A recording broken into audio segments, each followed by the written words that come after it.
great. How are you? I'm doing good. So me and Dawn, we're acting like we just started talking for the first time.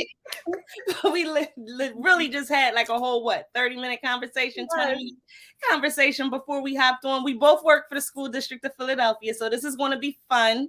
But before I introduce you, Dawn, let me just say this week we are celebrating Black Children's Book Week on the BUTV and on Dear Beautiful Brown Girl. Black Children's Book Week was founded by Veronica Chapman.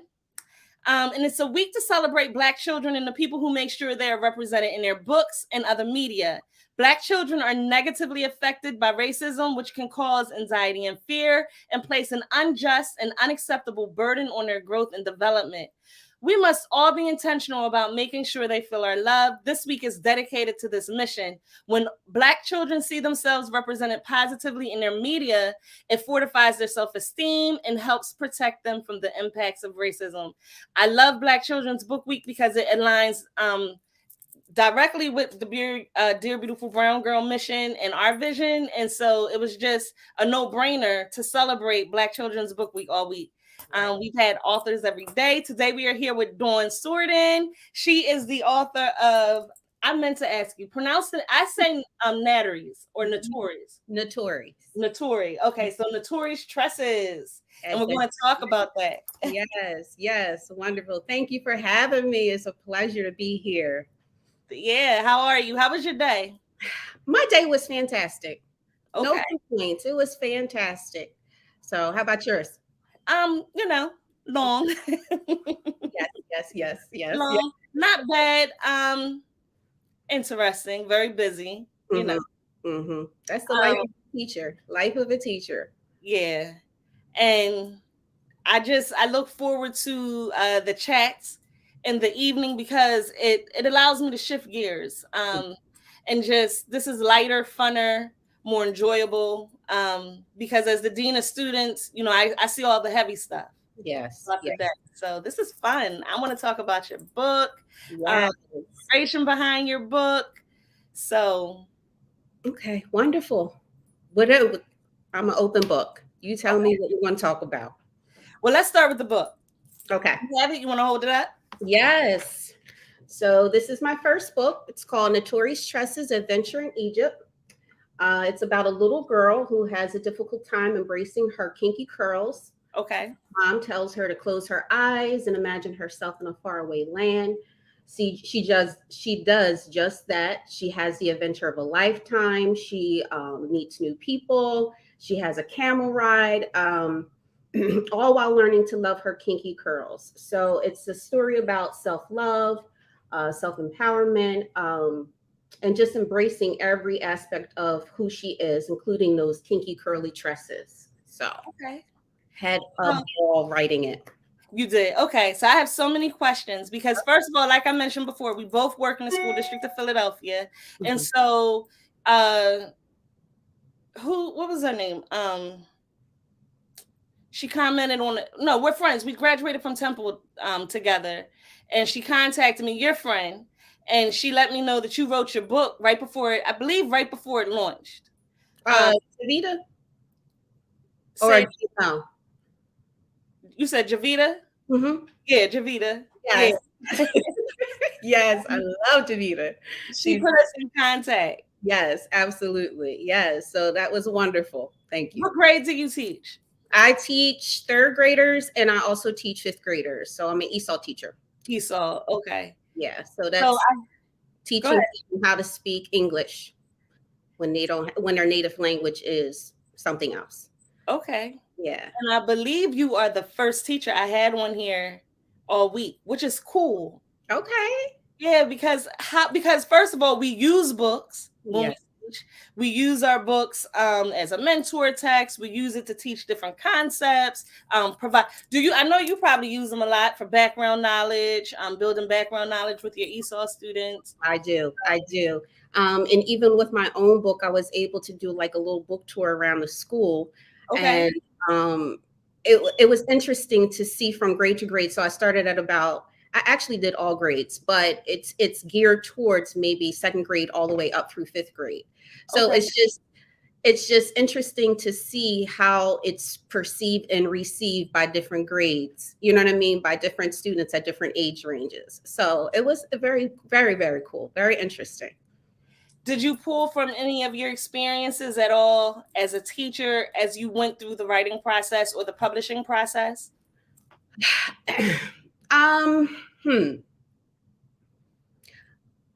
Yes and no. So I did keep in the back of my mind some of the things that would be interesting to for children to hear about. Um, in addition, I also wanted there to be some skills that I could pull from the book itself, Right. so that it could be, teachable. But, I had an idea, and so I just wrote it down, and Right. then I kind of incorporated the skills and all the other stuff with that, Okay. as I went. And some of it probably just came natural. It did. It did. It did. And that's all those years of teacher. Right. So did you have the idea like, I want to write a book, or did you have an idea like, I want to write this book, and then it became a book, like a story? So did you have the idea first for the story, or did you have the idea to write the book first? I had the idea to write the book first. So my oldest daughter, I have two daughters, one's in college, one's in fifth grade. My oldest daughter, we had a discussion. We were going to create a coloring book based on Black girl hairstyles. Ooh. And so I decided to take that into a totally different direction, and create a book about a little girl who goes on an adventure through her hair, through getting her hair done. Because my littlest one hates to get her hair done, or used to hate to get her hair done. So I incorporated an adventure by telling her, close your eyes, imagine yourself in a faraway land. Is the premise of the book. And I decided that I wanted to incorporate some education in there. So this is my first, and I'm sure you're going to ask me what's next. So I already wrote my second. Okay. And she's just traveling through her hair, basically. So yeah, so I'm excited. No, it's a cute story. It's a really cute story. Thank you. I know when I first published my book, a lot of people wanted to tell me that they wrote a book and they want to know how to go about getting it published. And what advice would you tell someone who wrote a book who wants to get it published? Oh boy. So I would say be consistent and do it. That's it. It's as simple as that. Be consistent and do it. If you have an idea, follow it through. The publishing portion. So I did self-publishing. I didn't do traditional publishing. And that's a whole nother adventure in and of itself. I was not aware of all the things that go behind publishing a book. I just thought, okay, I wrote a story. I got it edited. I did the illustrations. Now what? Now I can put it out there to sell it. However, I was not aware of the business aspect of it. So, I didn't know you had to do your business entity and your this and that and this and that. So my advice to anybody who does want to write a book is to just do it. Just do it. And get in contact with people that have been in, that have had the experience. And that's pretty much it. You know what I mean? Because I don't think publishing the book is hard. I think the hardest part is writing the story.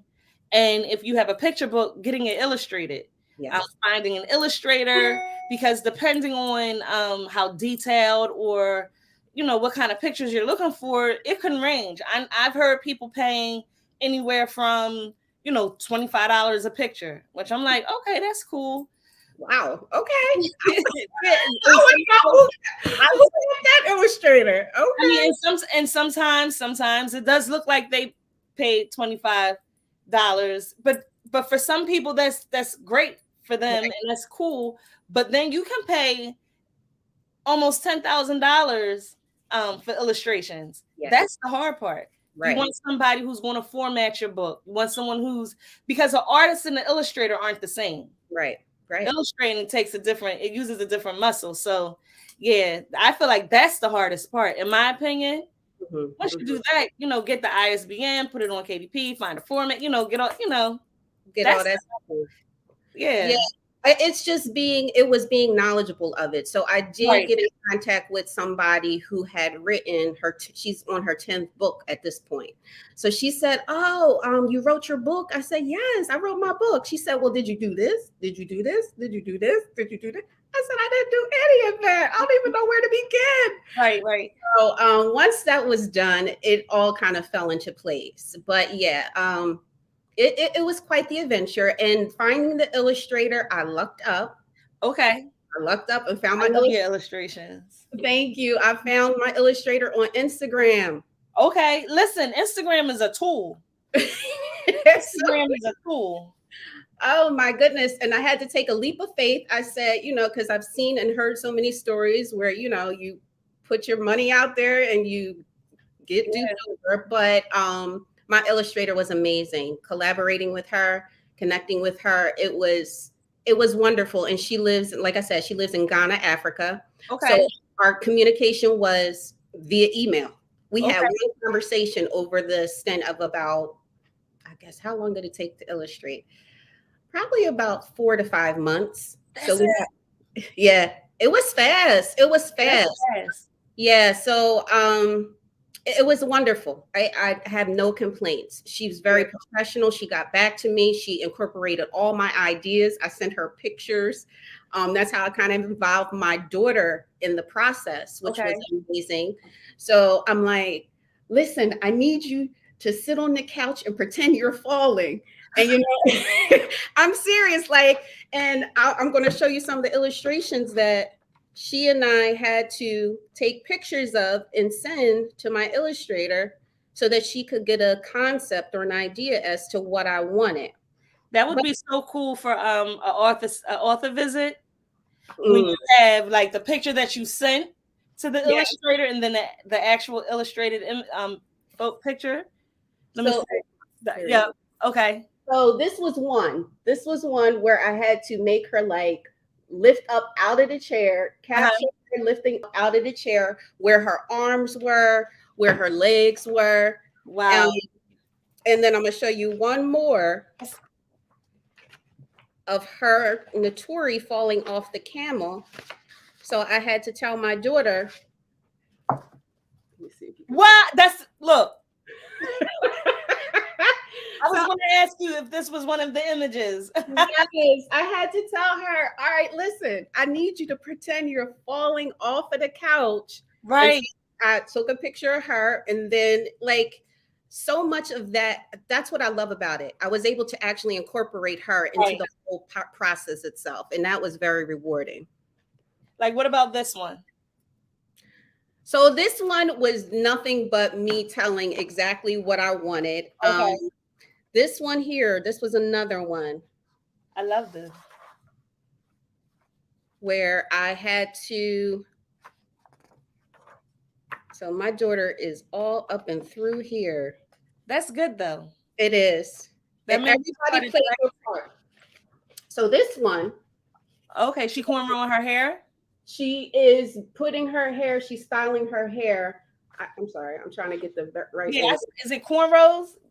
No, it's not cornrows. She's just brushing it at that point. But this one, I had to take a picture of the two of us, me leaning over, because the illustrator couldn't conceptualize what I meant by, just me seeing or just us seeing the top of somebody's head whispering in her ear. Can I show this? Yes, please. The fact that your illustrator was able, this just shows her skill.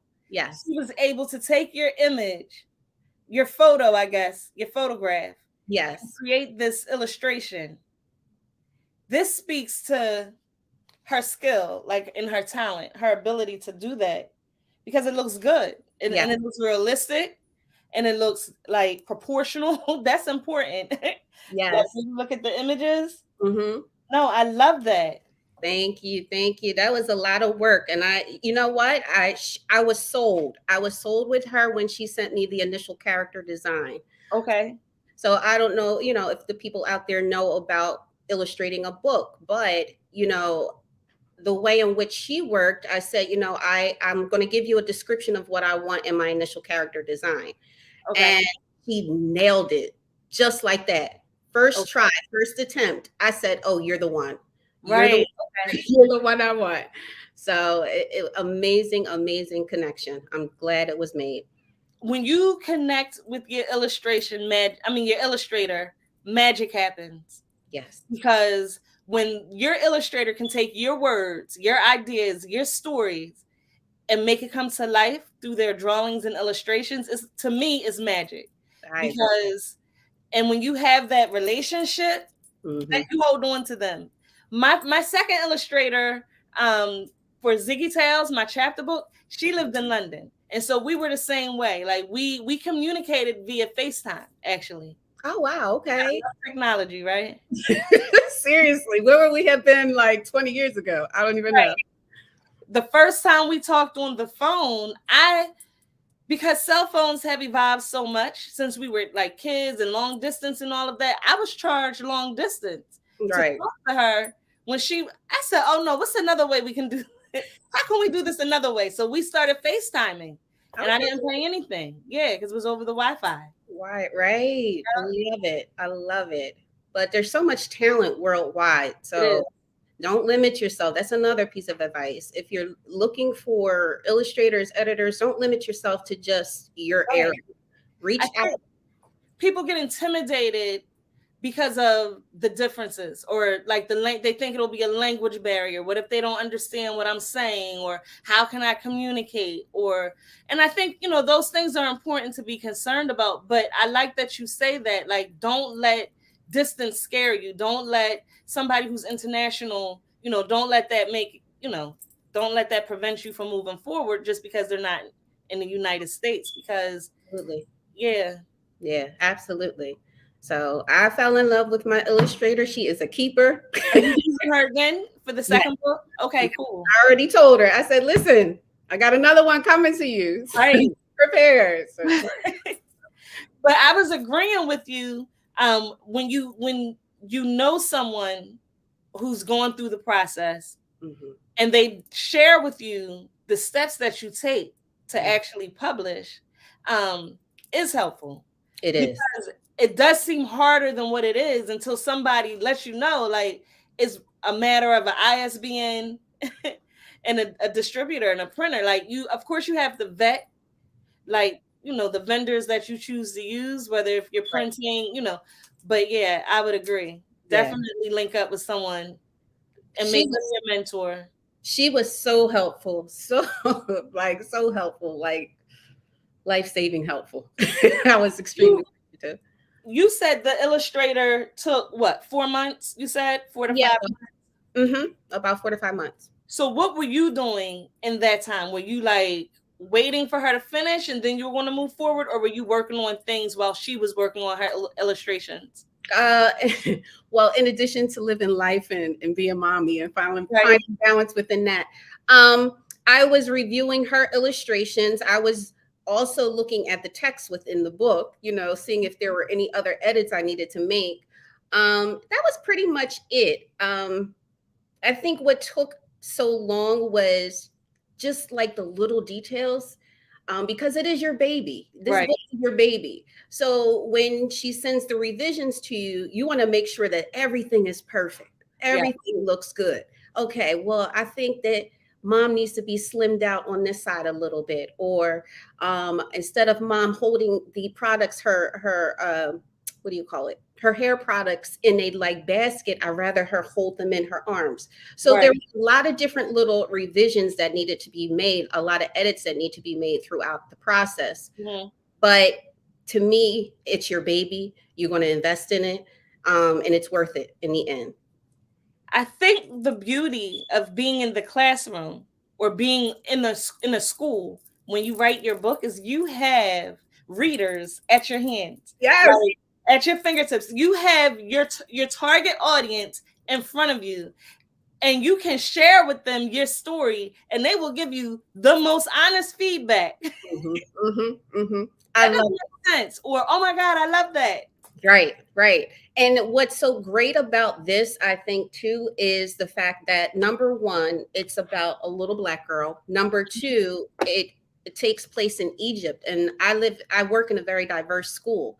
Okay. So the different classrooms that I went into, there were a lot of kids that were like, "Oh, I came from Egypt," or "I rode a camel," or so it was so yes, it was so rewarding just knowing that they could relate to the book in some aspect, even if they weren't, African American or what have you. Right. So I love that. yeah. I love that. And I think it's so important for children to be able to make connections to the text because it's, first of all, it supports comprehension. Yes. And then second of all, it validates their experiences. Yes. Yeah. Yeah. And it shows them experiences if it's something they haven't seen firsthand. Exactly. And that's what I was about to say. It keeps them engaged. Like Right. it keeps them engaged throughout the entire storyline. So, and then I always welcome some honest feedback. Like, what do you think? Like, and they would tell me. And most of them, because they're little guys, they would be like, "Oh, I loved it." Like, so what do you love about it? So we would have some really interesting conversations. So I like that because I think when you tell like your friend or your sister, you tell somebody that loves you, I just wrote a book. Can you read it and give me feedback? I think they're always going to be cautious of your feelings. Like they'll probably give you some honest feedback, but they're going to deliver it in a way that they'll try not to hurt your feelings. Right. And I think with kids, their filter is different. To say the least. You get it raw and straight up. And so I feel like when a child tells you they like it, right, they like it. They like it, for real. Yes, for sure. And that's what I love about it. Give me the raw truth, because I can't get better until you give me the rawness, the honesty, and the truth. You know what I mean? So yeah, I love the little ones. They are so funny. What was the hardest part? So we talked about what was like most enjoyable. What did you find most difficult? I would have to say the most challenging part was, okay, so being as though I did self-publishing, I took the self-publishing route. Okay. Then uploaded to Ingram Spark. So now my book is out there. So now the thing is, okay, but I still got to put the work in to sell the book. Right. It's not like, just because they're on these online retailers that they're going to automatically just push your book for you. Right. So I think that that's the challenging part. So just finding different ways to get the book out there, to get your story out there. I think that was the most challenging. And I think one of the things I learned when I was publishing, when I was going through it the first time, I learned that even if you work with a big clearinghouse or publishing house, you still have to promote your book heavily. Like the marketing and stuff, a lot of it still falls on you. Right. And so it's even harder or more difficult as an independent publisher or indie publisher because you're footing the bill. Yes. Oh. You're footing the bill. All parts of it. You're paying for the book to be designed, illustrated, formatted, published, printed. Mm-hmm. Then you have to pay for the marketing aspect. So, yes, I'm thinking about my pockets right now. So yes, those are definitely the challenging aspects of it. But like I said, in the end, it's so rewarding. It like your name is right. You know what I'm saying? But I'll tell you a trick, because I was looking at your story and as I read it, I said, you know what? This would make an easy reader chapter book too. And so my first book was full illustrations. I think it was 36 pages. I think it's 36. My second City? Somewhere in the original set. Yeah. And so both of them I think are 36 pages. Yeah. Expensive. Yes. Expensive, not even just for paying for all of the illustrations, but also when you print, you pay per page and it's full color. So the second book, I had other reasons for wanting to write a chapter book because I wanted to focus on the story and not the pictures. Okay. But also it's black and white. I only had a full color cover. I had spot images throughout the text, so it's cheaper. It was a lot cheaper, where you might pay for a picture book, you might pay anywhere between $4 and $6. For the chapter book, I was paying anywhere from $2 to $3 per copy. So that's I was looking at your book and I'm like, this could easily be an easy reader chapter book, because I was looking at the word count and the themes throughout the story and everything. And I'm like, you can easily, if you wanted to convert it. Yeah, you know how you have the I can read books? So Yeah. if you look at Pete the Cat, you have Pete the Cat, and then you have the easy reader Pete the Cats. And it's like a bunch of them. You could have your picture book, and then you could have your easy reader chapter book. Right. So I'm jotting this down. I'm jotting it down. Yes, a great idea. Great idea. Great idea. We have no days off in March. Why did you remind me? Why? You brought it to my attention the other day, and I felt the same way you just felt. Like, really? So, do you have plans for spring break? I do. I am going to Jamaica. Ooh, okay. Yes, so excited. Oh my goodness. So we haven't traveled in some time. We did like minor trips, family trips, but oh no, I'm telling a lie. I was just in Puerto Rico last year. Okay. Yes. So for spring break, Jamaica. How about yourself? I'm going away the end of April for a little short retreat, but then I have a family vacation like once we get out of school. I don't like to travel over Easter break, or I guess spring break, because I feel like everybody's traveling. So I have anxiety, travel anxiety. So I just like to travel in my mind when less people are traveling. Right. I got you. It makes any sense, but I just want to rest, like just chill over spring break. And based on our conversation pre-recording, yes, you deserve it. You need it. You need it. You need to. But here's a pro tip: take a notebook, take some pictures, write a storyline, and that's a business trip when you go to Jamaica. Yes. I got my handy dandy phone, and I'll be in my notes, just clicking away. Yes. That's a whole story right there, because this one took place in Egypt. The next one, or the third one, because you already wrote the second one, take place in Jamaica. Yes, I love it. And I'm open to any ideas. I have a list of places that Naturi is traveling to. So Jamaica will be on that list. Right off. Right. So what's next? Did you talk about your book? You didn't tell us what the second book was about, did you? I did not. You want to hold it to yourself for now? Okay. Listen, I get it. I think I'll hold it. Okay. So when do you think it'll be ready to go to publication? That is a good question. It all depends on schedules. So I still have to do the editing process and then the illustration process. So I'd say maybe August. I'm pushing for August. Hopefully sooner. I don't think I'll ever, not to discourage you, but I don't think I'll do an August release again. I did like a July, August release last year, and I'm relaunching next month, because I just felt like it was the end of the year. That part. Yeah, and I felt like even though I'm an maybe September.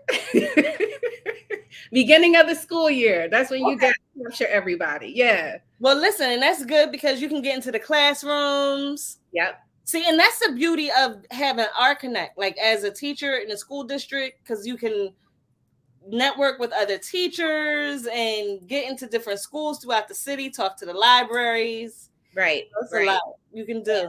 Yeah. So when are you relaunching? So I'm going to relaunch Summer in the City. Because I launched it at the end of the summer, because we have been working on it, and we said, let's just get it out there. It's still summertime, and I wanted to share it, but I don't feel like I had enough time to do all of the things I wanted to do, because I felt weird promoting it in like October, November, because it's Summer in the City. Right. Yeah, November. So I'm going to relaunch next month, April. And, just try to share it again and get it into the hands of kids for the summer. Celebrate summer. Nice. That's exciting. Yeah. I look forward to being there. Yeah. Now, I don't know if I'll do another event. But I want Okay. to do a lot of like, I'll probably do author visits, some visits, library visits, some virtual visits. Yeah. Yeah, good. And I have I'm a excited. online thing I'm working on. Okay. We have something coming. Okay. Nice. Nice, nice, nice. I'm excited for you. This is wonderful. Yeah. So what's next? Well, of course, the book. Besides that, to be honest with you, that's what my focus is. And that's a lot. So I get that. Yeah, that's a lot. And I think that's one of the things that people kind of underestimate, the whole working your typical 9 to 5, your family life, and a book. A book is no joke. So, Did you join Crystal's group? Did you join her Facebook group? No. Oh, because she now has like a mastermind. Well, I wouldn't call it a mastermind, but it's like I wouldn't call it a course either, but it's a membership platform. Okay. A ton of resources. Like I want to say, if not slide decks, she definitely has like a ton of bookstores that you can pitch. She does classes. She has many master classes that she does. Like how to get your, like how to do author visits, stuff like that, how to go through the publishing process, things to look for with your publisher, your illustrator, a lot of stuff. I'll share more with you offline. Okay. I find it's helpful. It's helpful. Okay. And I think like I'm addicted to classes. Out of all things to be addicted to, that's fantastic. Listen, you're learning a lot, so that's all right. I'm like, I can learn how to do that. Let me take that class. Well, I'm excited about it. I'm excited about it. I definitely got to tune in and see what's going on there. Yeah, I'll share more with you before we log off. So I'll end the broadcast and then I'll tell you more and give you the link and everything. Okay. Where can we find you where are you on the internet? So I am on Instagram. I am on Facebook under Naturi's Tresses. I have a website. Do you want me to type that in? www. Naturis. I had to think about it. TRESSES.com. That's the website. Okay. And my Instagram and Facebook are the same. Okay. So Naturi's Tresses. Mm-hmm. Is your daughter's name Naturi? No. Okay. No, so the story behind the name Naturi, if you take a look at it, it's Naturi. And based on it being about natural hair, I took the word natural, took off A and L, and just put I. Okay. Yeah. Okay. Makes sense. Makes sense. And that's cute. And then the letters look like trestles of hair. Yes. Yep. Very intentional. I had to do those myself. I had to show the illustrator how to draw those myself. But that's the fun part about illustrating, because you really get to take creative control over your project. Yes. Yeah. And I loved it. I am a creative at heart. Like if I could be an artist, I would. Right. But she has the skill set. She has the time and energy. So I gave it to her. But just like I said, that collaboration, me being able to communicate exactly what I wanted, see it come to fruition, that was amazing. Absolutely. Yeah. Amazing. Yeah. I can describe the heck out of something. Yeah. Yeah. I can find a million pictures to support what I'm trying to describe. Exactly. I draw to save my life. That's all right. That's all right. You got people that we pay people to do that for us. Right? Yes, definitely. Oh my goodness. We've been talking about this live since October, November? Yes. Around that time. And here we are. Excited. Yes, I'm glad you were able to come on. Thank you so much for having me. I truly appreciate it. Are you doing anything else for Black Children's Book Week? No. Okay. No. So I was able to tune into your broadcasts and I loved them. Cool. Thank you. Yes, absolutely. Your mom, the dietitian, and I forget the name of Janice from last night. Oh, From last night. Who was last? Oh, she was from the Netherlands. What was her name? Starts with a SH. I don't want to say it wrong now. right. Shanette. I think it was Shanette. Ada's wash day. Yes, Ada's wash day. Story, yeah. Yes. And So then we had the triathlete Monday. Yeah. oh, okay. Yeah. So what you're doing here is nothing short of amazing. Thank you, thank you, thank you. This is awesome. This is awesome. Well, I appreciate you coming on and sharing your story with us, having a conversation about your book and the process. And we just want to get everybody's books into the hands of children because that's why we write them, right? Yes. So that as many children can enjoy them as possible. So hopefully you'll be back when your next book comes out. Yes. I look forward to it. Absolutely. And we're local. So hopefully we'll see each other. You know what used to happen in March around this time? PFT used to have the big conference, but it hasn't happened since COVID. Right. So won't meet there. Right. We'll catch up at one time or another. Right. But okay, guys, thank you so much for tuning in. We have actually, my mom and I were having a conversation, and she is actually going to interview me on Saturday. Nice. I didn't schedule any interviews for Saturday because I did my, Sunday through Friday. I thought that was cool. And then I said, I have one more day and I didn't book any interviews. So I said, Mom, why don't you interview me?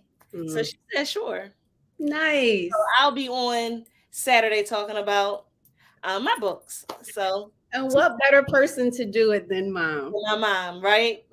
Yes, she is amazing. She's so funny. It will definitely be interesting. It will definitely be interesting. She might be out there telling secrets, so just be prepared.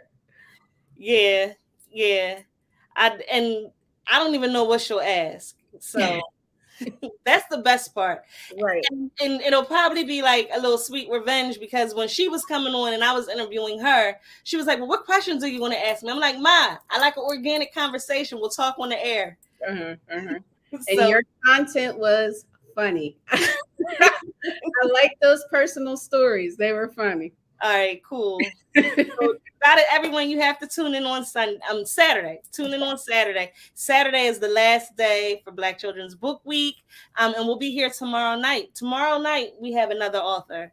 Okay. So 7:00, tune in, everybody. Thank you. Have a good night. Thank you. Bye, guys.